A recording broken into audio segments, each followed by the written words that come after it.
ole tu na kan hlarun sak tu ri olal pathian ni kutchhuak thilsiam tinreng ti kha ania Christian mu number som pare taron request tu hi lomi ngen te ania he lai khovela lar ania pastor Karl Gustav Bobak ina phua ania mi zo tong le tu te pu mu ka le pu lian ta le te kan mi thiam te ania a thunon hi I an le thiam em a amaro chu an soi sel don ta kha chuan then sings my soul my savior God to thee ti khan ya sap la khan then sings my soul my savior God to thee ti khan ya ka tharau chu min chan dam tu ka pathian nang ma fakin a zai ta a tina ni bera then sings my soul sings kha da ma sa a verb ka grammar takin han saida then my soul sings tina thawania then sings my soul my savior God to thee chu to you tina ni ta ka chan dam tu lalpa ka tharau chu nang ma fakin a zai ta ha tina kha nia chu tin fak che thla in a nuam lalpa ti hian an han da ava a indirect te ole kleka chu tin fak che thla in a nuam lalpa an ti kha chu then sings my soul ti ka tharau hian lalpa a faka che emalo ti mai ta se khe chu ka du ang reng khopa ka ril ruin ka tharau hian lalpa a faka che ti ni mai ta se then sings my soul an ti kha ale mai he po em chuang lawa chu tin fak che thlai na nuam lalpa an lo thiani a chang dang te a bul te heng zong chu an thiam ko mai len tu pui le tu ram phul leng fan changin sir va zai moi ten sang thing tin oye khua chu ani la tlang sang tin reng atang dam ten luang e lui le thli fim nuam te an ti te moi khop ani oh Lord my God ti la khania dikta ka sai chuan Christian la bol la tam tak hi sap tronga mi le lin ania a sap la hriat thi chuan a original cover hriat chuan a zo la hi na ron tluk chi to lo deuh thina chu wangin ka kha chu ava in ti hriat le va in ti thiam lam po ni lawin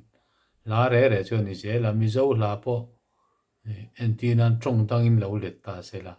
a mi zo la original la kha chu aron tluk phachia to lo thina ni e la hi kan da to ma se chiang lo de le ka lo mi ngen te hian an ti le te atia chen khat chuan solo na te zai khom na te Lal Pathian kutchhuak thilsiam tinreng ka tiang chi khan an sa thina sa khup ba nom em a tin zai thiam tam tak te phon hi kha tiang khan an sa amaro chu solfa da ne chun kha tiang a sak tur khan ni lawani vuak li ania vuak li chu kan soi tong khan khat ni thum li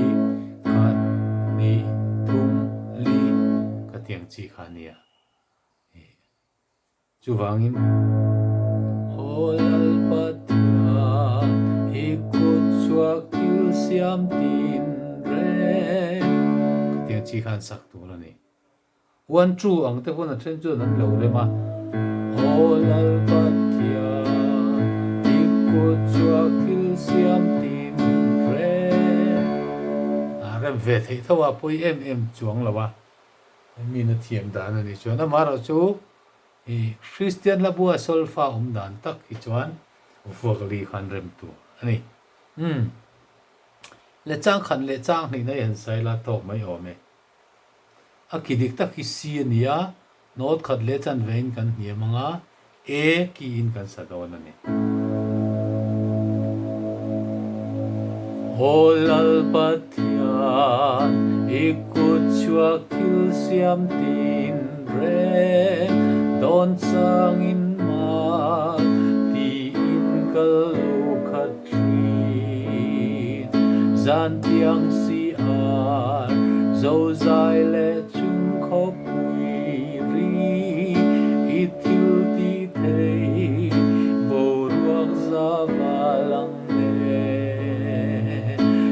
tin phak se tha in an nuam lal pa o ro pui be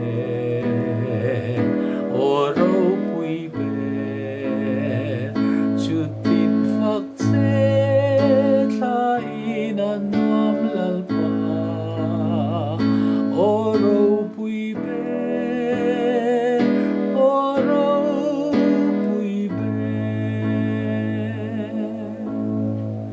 len tu pui le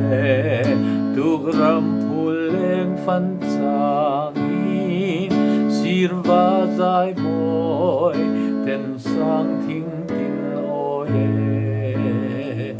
kwa chuan illa tlang sang tin reng a trangi dam ten luang e dui le thi phim nuam te se tha in an nuam lal pa o ro pui be chu tin phak se tha in an nuam lal pa o ro pui be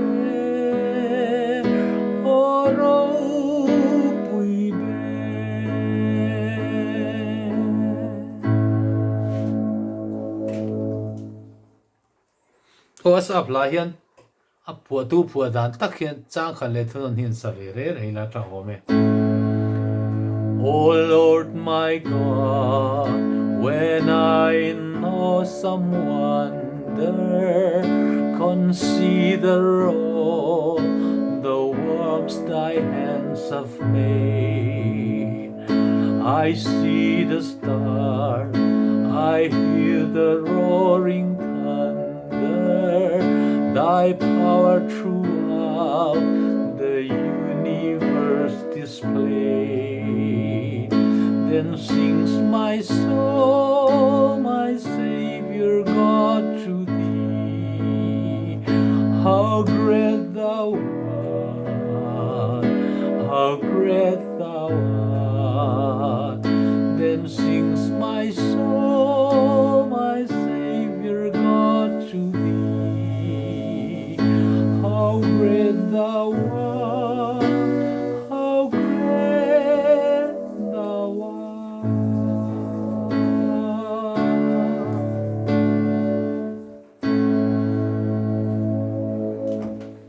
Ti khan du tok mai na chao meron ju quest tu kha lo mi ngen te ani